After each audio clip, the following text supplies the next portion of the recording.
Hola, ¿cómo están? Bienvenidos y bienvenidas a este nuevo capítulo de la serie de podcast de ONU Chile, realizada en el marco de la conmemoración de los 80 años de Naciones Unidas. Este es un espacio para reconectar con el propósito fundacional de la organización y mostrar cómo desde 1945, cuando Chile participa de la fundación de Naciones Unidas, que es algo que no toda la gente sabe, el trabajo del sistema de Naciones Unidas ha contribuido a mejorar la vida de las personas en Chile y en el mundo. La idea es generar un espacio de conversación para comprender el presente, mirando el pasado y proyectar colectivamente un futuro mejor. En este capítulo en particular, niñas y adolescentes en STEM, abordaremos un tema más que relevante para el desarrollo del país. STEM, ciencias, tecnología, ingeniería y matemáticas, en la sigla en inglés STEM. En Chile existe una brecha de género significativa en las carreras STEM.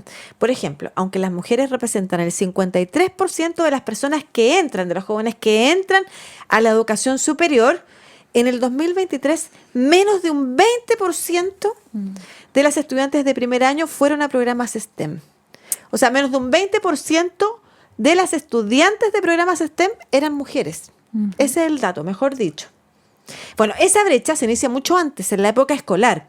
Está vinculada a normas y estereotipos de género que afectan el acceso y desempeño educativo de las niñas y adolescentes, lo que limita, por una parte, las oportunidades de las adolescentes para acceder a puestos de trabajo de calidad en el futuro, pero por otro lado también disminuye el pensamiento diverso en la creación científica y tecnológica que permitiría encontrar soluciones más completas a los problemas complejos que enfrenta el mundo. En el fondo nos perdemos ese talento que está repartido en la sociedad.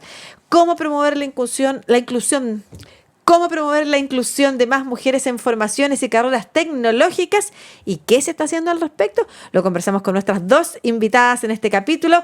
Teresa Paneque, la Tere Paneque, conocida así en las redes sociales, astrónoma, doctora en astronomía del Observatorio Europeo Austral de Alemania, bajo el programa de la Escuela de Investigación Max Planck y la Universidad de Leiden, Holanda. Escritora, de hecho acaba de presentar el libro 5 de la saga El Universo según Carlota, que es un éxito total entre niñas y niños en edad escolar. Es embajadora de UNICEF Chile, es la primera mujer en ocupar ese cargo y junto con UNICEF desarrolló el abecedario astronómico que da a conocer conceptos relacionados con la astronomía. Este año además ganó el premio Erika Wendeschmidt por Excellence in Science Communication, algo así como el Premio Nobel de la Comunicación de las Ciencias. ¿Cómo estás, Tere? Muy bien, muy feliz de poder hablar de este tema tan importante y que además me toca muy de cerca como una mujer en las ciencias exactas. Claro que sí, vamos a conocer tu experiencia. Y por otro lado está con nosotros Antonia Hernández, que tiene 18 años y egresó recién del Liceo 7 de Providencia, dio la PAES. Sí. De hecho, y espera ingresar a estudiar ingeniería. Capaz que cuando alguien ya esté viendo este podcast o escuchándolo, ya sepamos qué pasó con tu futuro académico. Es una estudiante apasionada por las ciencias, curiosa y con un enorme entusiasmo por conocer, aprender y experimentar en el área STEM. Ha participado activamente en distintos proyectos de divulgación y desarrollo de nuevas ciencias. Es embajadora de la Academia Into Space y ha sido voluntaria de Congreso Futuro 2025 de la ONG AMUJI y del Bootcamp Technovation Girls de la Universidad Católica del año 2024. ¿Cómo estás, Antonia?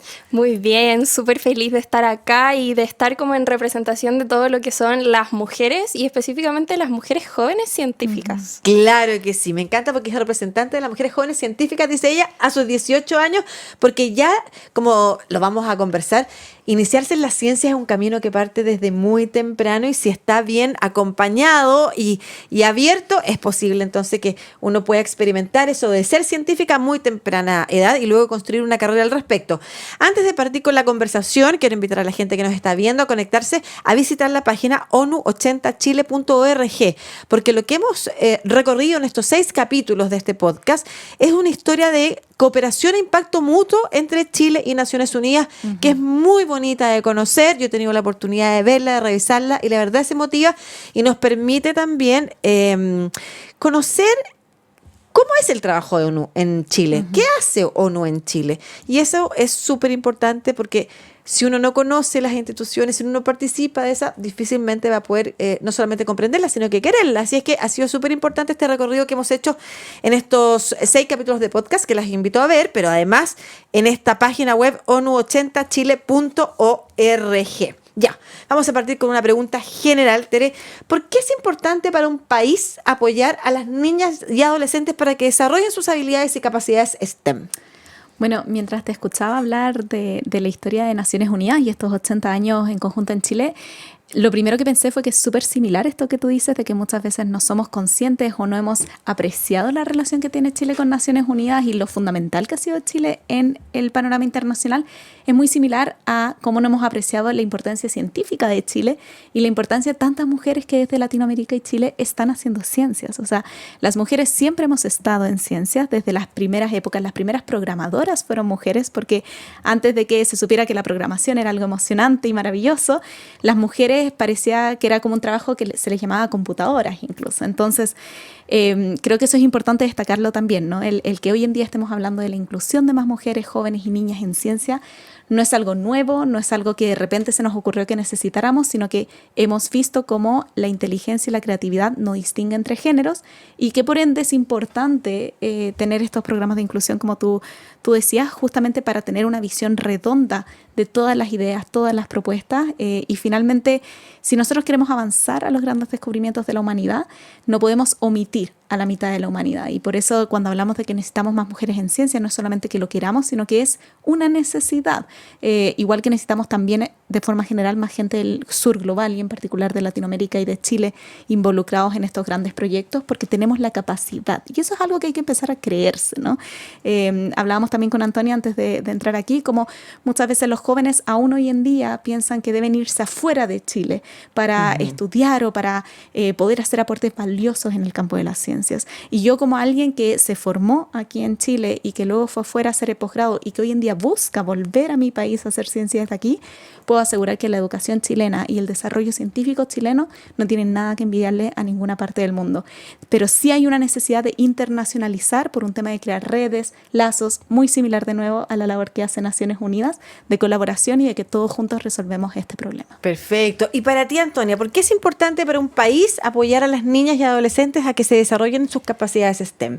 Para mí lo fundamental, además de que se desarrollen en el área STEM, es que se desarrollen como participadores de jóvenes, que tengan mucho lo que es participación juvenil, porque la participación en el área de las ciencias no es solamente que se pongan una bata blanca y se vayan a un laboratorio, sino que empieza de lo mismo que decía la Tere, la creatividad, la curiosidad, el hecho de que yo pueda dudar y discernir de lo que veo, por ejemplo, en las redes sociales o decir, por ejemplo, si a mí me sale una publicidad de algo que es biotecnología, que yo tenga la capacidad de decir qué es la biotecnología o tener hay un término que a mí me gusta mucho que es la plasticidad neuronal, que es como la habilidad que tienen todos los jóvenes de edades como de los 12 a los 20 y algo, de tener esta capacidad como de aprender y también de desaprender. Entonces, para mí es fundamental porque lo he vivido,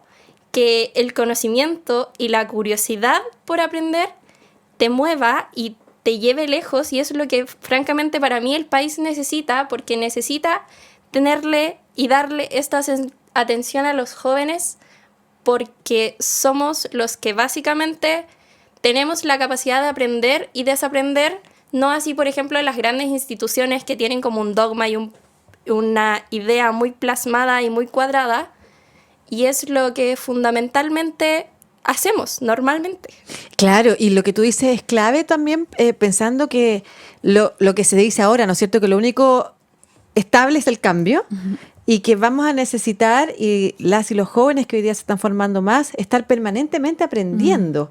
¿Y cuáles son, Antonia, los obstáculos que a las niñas y adolescentes en Chile más les toca ver a la hora de querer desarrollarse en STEM?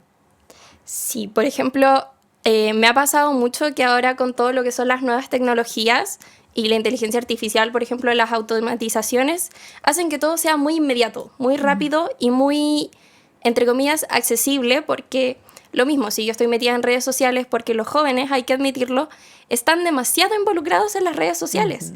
Entonces, por ejemplo, si mis redes sociales se basan en todo lo que es como memes, voy a seguir viendo memes. Pero los adolescentes tienen, en especial los jóvenes, tienen la capacidad como de reconfigurarse y lograr tener como esta también plasticidad, pero también como desarrollo para cambiar su mindset, por ejemplo, su forma de pensar y todo lo que les gustaría hacer. Y, por ejemplo, se me fue el hilo. No, está todo bien, todo bien. Yo creo que Mira, hay algo muy importante lo que dice Antonia, que cuando ella habla de la plasticidad y esta capacidad en el fondo de ser críticos, ¿no? Porque estamos en la era de la información y como ella dice, claro, los jóvenes y sobre todo las niñas, jóvenes, adolescentes, lo mencionabas en la introducción, ya están recibiendo, con todo el avance que hemos hecho, siguen recibiendo mensajes estereotipados. Hoy en día en las redes sociales estamos viendo un auge de conservadurismo, de sobre todo desde el hemisferio norte, mucho de este concepto como de mujeres en casa, en labores más tradicionales, y creo que es importante también para nuestras niñas y jóvenes que tengan acceso a esta educación científica desde la escolaridad, que les va a permitir desarrollar un pensamiento crítico, una plasticidad que mencionaba Antonia, que me encantó el concepto, y poder de esa manera, frente a distintos insumos, poder permanecer críticos. En las redes sociales hay muchas cosas que parecen extremadamente reales y que no lo son. Entonces, como yo cuando me enfrento a algo, y esto viene a alguien que yo hago videos en redes sociales, y yo siempre digo, la idea de mis videos no es que ustedes lo tomen como verdad absoluta, sino que puedan enfrentarse, puedan darle una vuelta, y ahí creo que la educación científica y el promover en niñas, en niños, en adolescentes, una mirada crítica a lo que están observando y lo que están consumiendo es súper, súper importante también para las niñas, porque recordemos que hay muchos derechos de las mujeres que fueron ganados en el último siglo. Algunos de ellos ni siquiera tienen 100 años y los damos por hecho. Y son cosas que tenemos que estar constantemente recordando y trabajando para no perder todo lo que se ha avanzado. Sí, mira. No te preocupes, Antonia, porque de partida Tere acaba de ganar el premio a la supercomunicadora en ciencia. Yo tengo muchos años de comunicación en ciencia, o sea, perdón, de experiencia en comunicación. Y tú eres una joven de 18 años que acaba de salir del colegio, y yo quiero decir que probablemente son bien pocas las personas que tienen la oportunidad como tú de estar frente a un micrófono. Así es que confía en ti, en tus conocimientos y en lo que tú tienes que contarnos. Y por lo mismo voy a ir a una pregunta que es súper personal, para que tú cuentes desde lo personal y tú también, Tere, después. Son niñas y adolescentes que en un mundo, y también un país, que en un mundo se están desarrollando en un camino que no está, al menos culturalmente, hecho para ellas, ¿no es cierto? O sea, a mí me ha tocado conocer, por ejemplo, en seminarios de ingeniería, a una chica de un colegio que nos preguntaba cómo podía convencer a su abuelo de que ella podía estudiar ingeniería porque su abuelo decía que esa era una carrera para hombres. Y eso pasa todavía en muchas partes. Sin embargo, ustedes han tenido, podríamos decir, esa no sé qué, ventaja, suerte, privilegio, entorno, no tengo idea cómo llamarlo, interés personal, vocación, que les ha permitido avanzar en ese camino. En ese camino, ¿qué te ayudó a ti a poder efectivamente avanzar al punto de que quieres matricularte en ingeniería y te consideras una mujer científica?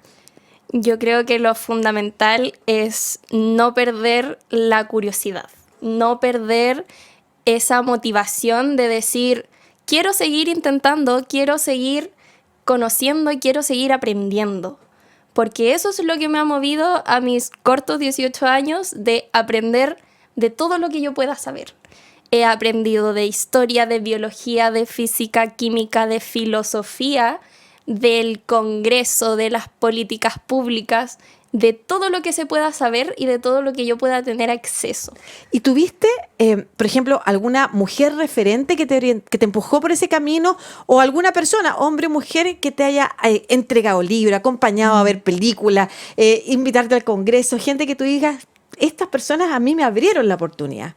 Sí, o sea, fundamentalmente siempre ha sido mi mamá, que siempre me ha dicho, ay, podrías ir a esto, o mira, tengo un curso de...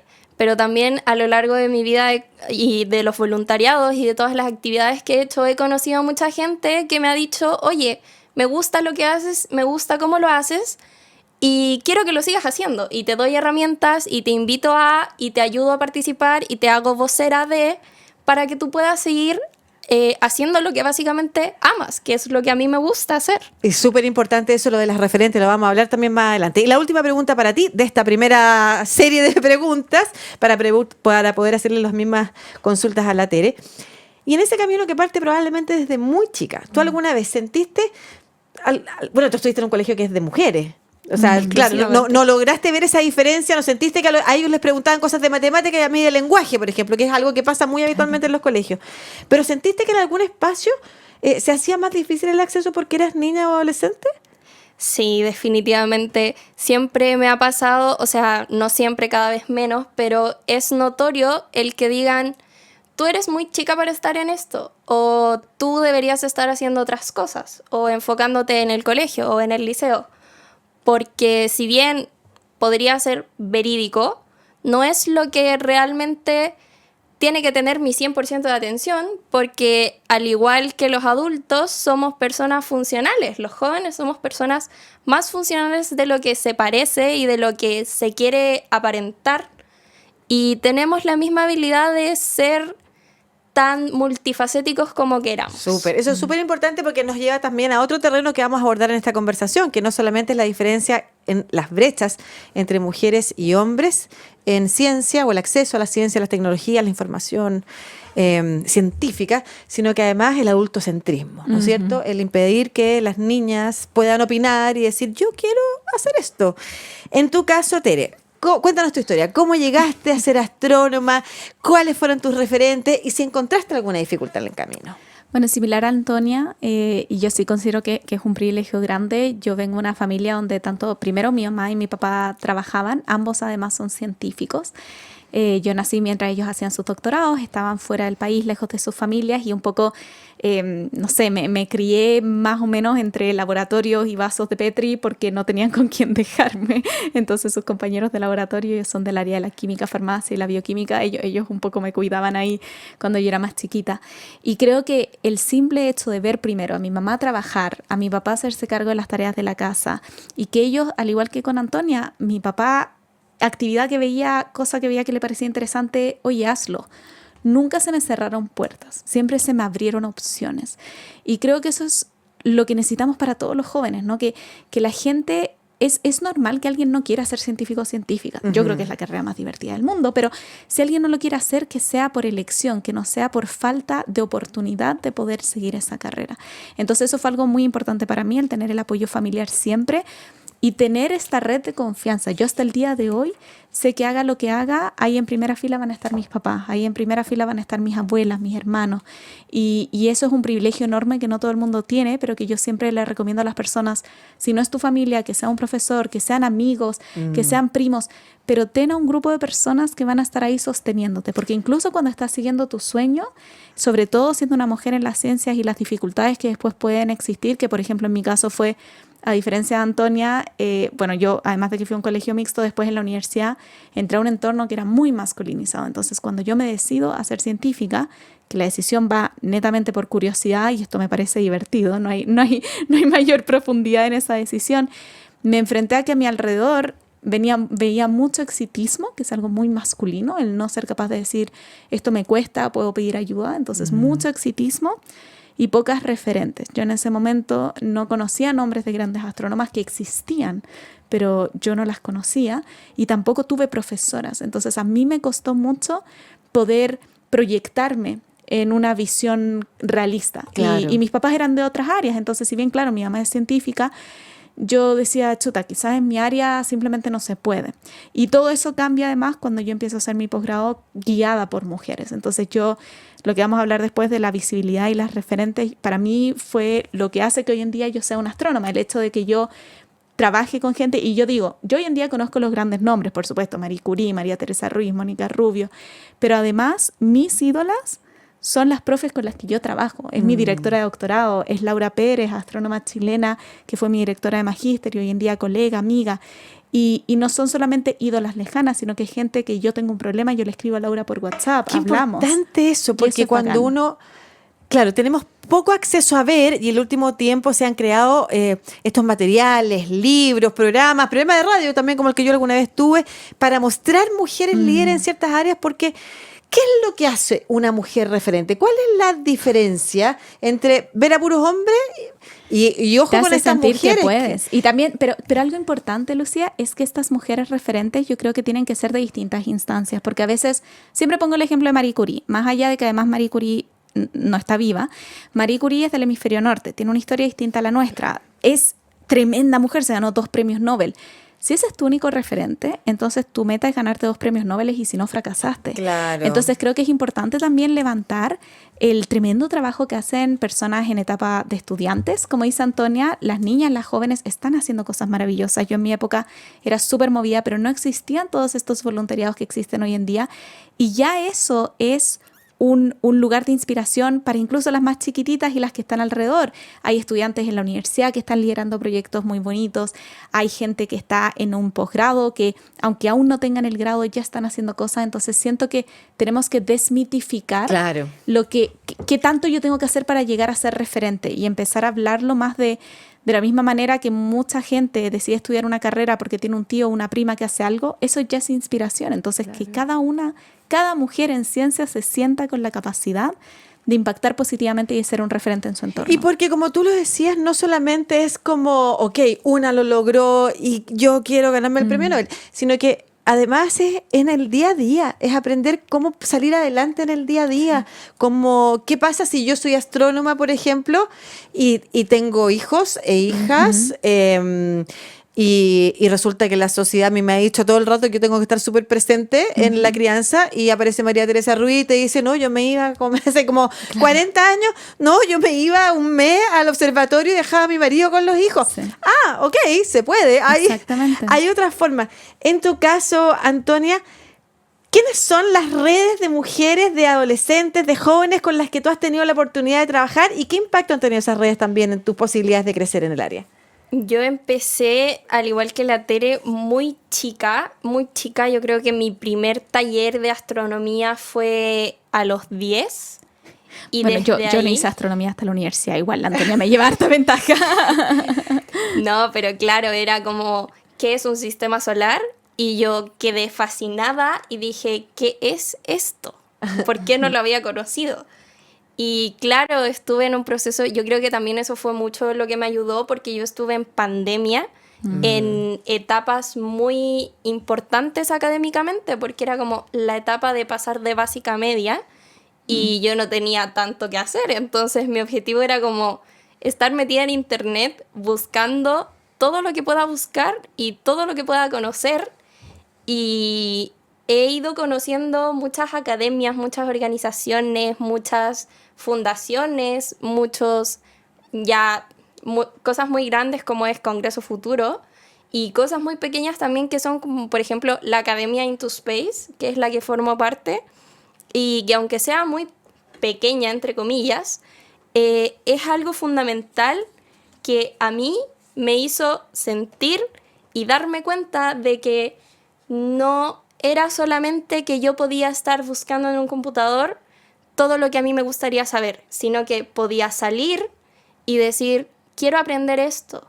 Y ir a mi red de apoyo, que son todas mis amigas que están metidas en esto también, mis, entre comillas, jefes que me ayudan con los voluntariados, y toda la gente que me ha conocido y me ha dicho, yo a ti te conozco de un voluntariado, o yo a ti te conozco de esto, ¿quieres hacer esto? Y salir y decir, me encantaría hacer esto, ¿puedo hacerlo?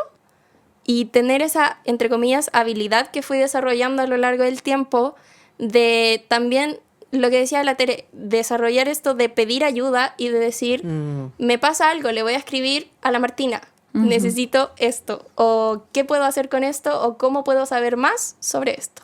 Yo creo que eso es algo que hacemos mucho las mujeres, ¿no? Y las niñas, y ahí se nota esa quizás diferencia, que yo creo que es algo a lo que deberíamos avanzar a hacer todos, ¿no? Pero de trabajar en redes y desde siempre, o sea, incluso si uno se va atrás en la historia, en esa época de guerra, y claro, existía este desequilibrio de género en que los hombres iban a luchar y las mujeres se quedaban atrás, muchas veces haciendo resistencia, trabajando colaborativamente, cuidándose los niños entre grupos de madres, como muy tribu de mujeres, y yo siento que eso es algo que al menos cuando yo veo la ciencia hecha por mujeres se nota mucho.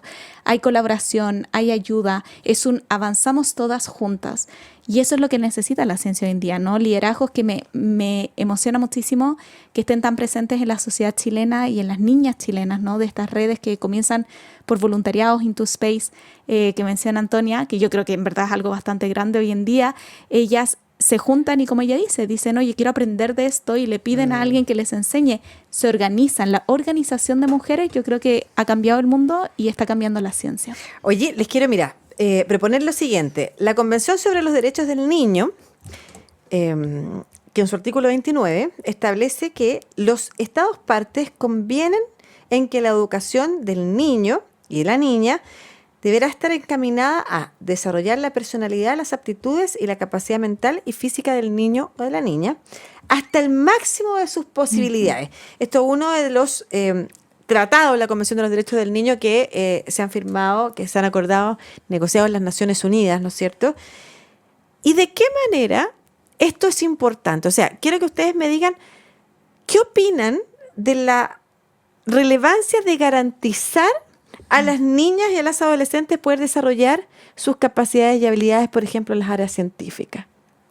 Mira, yo creo que siempre el área fundamental para que puedan desarrollar su máxima capacidad va a ser la ciencia, porque es un lugar donde tú te metes y no sales más, porque conoces todo sobre todo y del área que a ti te llame la atención, porque la ciencia no es solamente, por ejemplo, ciencias, ingenierías, matemáticas, sino que te conecta con todo lo que es la ética, la filosofía, el cómo yo comunico las cosas, la responsabilidad en la que yo las comunico y el hacerlo con validez y también aceptar esto que tiene la ciencia, que lo que yo digo no es una verdad absoluta, porque puede salir un investigador del Medio Oriente a decir que mi investigación está bien, pero que también tiene muchas cosas más que no busqué y él sí. Entonces, esta capacidad que da la ciencia de poder como plantear algo y también refutarlo es una capacidad que te va a servir en todas las áreas y en decir, puedo aplicarla en ciencias puras o puedo aplicarla en la filosofía de la humanidad actual. Súper bonito eso, la capacidad de colaborar, que la humanidad se pone a conversar en torno a cómo hacer crecer el conocimiento humano. Esa disposición es muy bonita. Y en tu caso, Tere, ¿qué implicancias tiene para ti esto de que se garantice el derecho a las niñas de poder desarrollar todas sus habilidades y capacidades? Yo creo que es la manera en la cual salvamos al planeta. Es importante, como dice la Convención, que todos los niños y niñas tengan esta posibilidad. Sobre todo es importante que las niñas tengan este acceso porque, de nuevo, la creatividad, la curiosidad, el interés no distingue por género. Hoy en día estamos truncando las posibilidades aún de que podamos tener esta equidad de participación femenina y masculina en las ciencias. Y yo siempre digo, si pensamos al siglo pasado y pensamos en todas estas personas que cambiaron nuestra visión de mundo, a uno se le vienen nombres como Einstein, Heisenberg, no sé, Planck, son todos en su mayoría hombres, salvo por Marie Curie y algunas otras, Vera Rubin, por ejemplo, ahí destaco. Muchas, además, que participaron y que fueron invisibilizadas. Pero si pensamos en todas las mujeres que quizás en esa misma época tenían la capacidad mental, tenían ideas, tenían creatividad, pero que no pudieron acceder a educación, nunca se pudo vociferar esa idea, se pierde. Entonces, queremos realmente en este momento donde la humanidad se está enfrentando a su mayor desafío, que es la crisis climática, donde estamos viendo crisis de desconfianza, crisis política, crisis social, ¿queremos perdernos de buenas ideas? Claro. Y eso no quiere decir, ojo, que nuestros pares masculinos no tengan buenas ideas. Por supuesto que también las tienen. Lo que nosotros queremos es que todas las buenas ideas sean las que aparezcan ahí. Y eso por un simple tema estadístico y de cómo se distribuye la inteligencia, que no tiene nada que ver ni con género, ni tampoco, por ejemplo, con situación socioeconómica, para poder llegar ahí y de nuevo salvar la humanidad, tenemos que asegurar el acceso a posibilidades. Y eso también pasa en el caso de Chile, por ejemplo, para asegurar que la educación no dependa de tu condición socioeconómica. Son muchas barreras y muchas cosas que tenemos que hacer, pero al final del día es algo que hacemos por todos y por todas, por la humanidad. Sí, como lo decíamos al principio, para problemas complejos que enfrenta la humanidad y los países, varias y diversas perspectivas ayudan a construir respuestas más completas. Mencionaste las dificultades socioeconómicas en Chile para acceder a educación. Yo creo que no tenemos que explicarlo. La mayoría lo puede entender, pero incluso con gratuidad, ¿no es cierto? Sí. Pero sobre las brechas de género, no hace mucho no teníamos permitido entrar a la universidad a las mujeres en Chile. Hace menos de un siglo, menos de 100 años. Hoy día, ¿cuáles son las barreras que una niña, adolescente o joven tiene a lo largo de esa inicial trayectoria de vida para poder desarrollar precisamente ese talento? Bueno, yo creo uno podría hacer una larga lista, por supuesto, partiendo por un sistema que sigue muy masculinizado porque quienes lo dirigen son principalmente hombres. Nos falta ahora, en esta última década, hemos tenido un aumento de rectoras mujeres. La primera rectora mujer de la Universidad de Chile, Rosa de Vez, que es una tremenda lideresa para muchos de nosotros, y en otras universidades, pero siempre aún la primera. No es una normalidad. Hay muchas facultades de ingeniería y ciencias que aún no han tenido decanas. Entonces, tener a mujeres en roles de dirección yo creo que va a ayudar a cambiar ese estereotipo masculinizado, y también la manera en la cual desafortunadamente se sigue evaluando la ciencia. Antonia mencionaba antes la importancia de comunicar ciencia, comunicar ideas. Eso desafortunadamente hoy en día no tiene tantos puntos a la hora de escalar en una escalera académica. Entonces te exigen publicaciones, te exigen alto impacto, pero eso también va de la mano de muchos sesgos. Por ejemplo, mencionábamos la maternidad, ¿no? ¿Qué pasa con las mujeres científicas que eligen tener hijos y que quizás tienen que restarse por un tiempo, incluso aunque tengan una pareja que las apoya al 100%, pero porque es un proceso humano tener un bebé, y entonces no publican un paper, y entonces no tienen el CV. Cómo nosotros premiamos la ciencia creo que tiene que variar de solamente una métrica de citaciones, donde las citas también dependen de tus grupos, de tu posibilidad de presentar tu trabajo. De nuevo entra ahí en juego el tema de del financiamiento. Y hay muchas áreas, pero yo me quedaría con eso, con las métricas de cómo evaluamos buena ciencia, y también con el espacio científico que sigue siendo muy masculinizado. Claro, se castiga la maternidad, como pasa en el mundo laboral en general. Ojalá no sea así. Y Antonia, quiero cerrar contigo este capítulo. Has tenido la oportunidad de conocer distintos grupos de participación, que eso también es parte de lo que hemos recorrido en los 6 capítulos de este podcast, que es como cómo funcionan las Naciones Unidas en Chile, y ahí la manera de articular, por ejemplo, para que los jóvenes tengan espacio no solamente de dialogar, sino que sus ideas sean incidentes, ha sido súper importante. Cuéntanos tu experiencia al respecto, cómo ha sido participar de estos espacios, y también tu visión y opinión respecto de cómo estos espacios pueden ser aún más abiertos a los jóvenes, cómo pueden llegar más a las juventudes y a las niñas y adolescentes en particular, para que ellas tengan una voz incidente con sus ideas. Mira, yo creo que hay que partir fundamentalmente por lo que son las Naciones Unidas. Todos los objetivos de desarrollo sostenible son objetivos que tenemos que cumplir con colaboración, porque si yo no comparto mis ideas con el resto del equipo, o yo no digo lo que estoy pensando, ya sea académicamente en un posgrado o en juventudes que se juntaron en un parque a hablar de lo que está pasando, sino que tienen que tener esto que es como la capacidad para yo comunicar mis ideas abiertamente y que mis ideas sean escuchadas. Esto también es muy importante, porque a mí me ha pasado que, desde mi punto de vista, siempre me han dicho que los voluntariados son como ir a pintar casas de techo, que no tiene nada de malo y que sí es un voluntariado de ayuda social, pero también es la forma en la que yo hago la incidencia en el mundo científico como joven, mujer, pequeña, entre comillas. Uh-huh. Porque yo partí a mis 12 años haciendo voluntariados, y si bien yo dije, podría estar como espectadora, me gustaría estar como involucrada. Y que mi nombre aparezca en un pie de página, pero que aparezca. Protagonista, yo creo que también hay que empoderarse, ¿no? Quieres ser protagonista y eso está bien. Sí, claro, pero siempre intentando como aterrizar mis ideas y logrando todo esto que es como la habilidad para traducir lo que yo estoy pensando complejamente a un lenguaje más humano y más ameno, para Perfecto. Poder lograr todo lo que se puede hacer con la ciencia, porque no es solamente estar metida, como decía la Tere, entre placas de Petri, sino que este puente que se puede construir entre todo lo que es el conocimiento, la sociedad actual y el futuro también. Me encanta la Antonia, porque refleja tanto el pensamiento de una mujer científica y del aporte que pueden hacer, porque es súper autoexigente y está pensando cómo ella puede mejorar para que efectivamente pueda comunicar la ciencia mejor, y que ella quiere postular un paper, pero que venga alguien, dispuesta a que venga alguien y le diga qué es lo que hizo mal. Me encanta esa mentalidad, y esa mentalidad refleja lo que muchas niñas y adolescentes en Chile quieren, un espacio para poder aportar, y es un poco de lo que hemos conversado en este capítulo. Muchas gracias, Tere Paneque, doctora en astronomía, divulgadora científica también, y Antonia Hernández, estudiante de, lo vamos a dejar en suspenso, y embajadora de la Academia Into Space. Gracias por esta conversación a las dos. La invitación es nuevamente a la gente que nos está viendo a conectarse con la página onu80chile.org, redescubrir los otros capítulos y redescubrir también esta historia de impacto mutuo entre Naciones Unidas y Chile, que hemos tratado también de reflejar en estos 6 capítulos de esta serie de podcast de ONU Chile, realizada a raíz de la conmemoración de los 80 años de Naciones Unidas. Muchas gracias a ambos y muchas gracias a ustedes que nos acompañaron en este capítulo. Chao. Chao, gracias.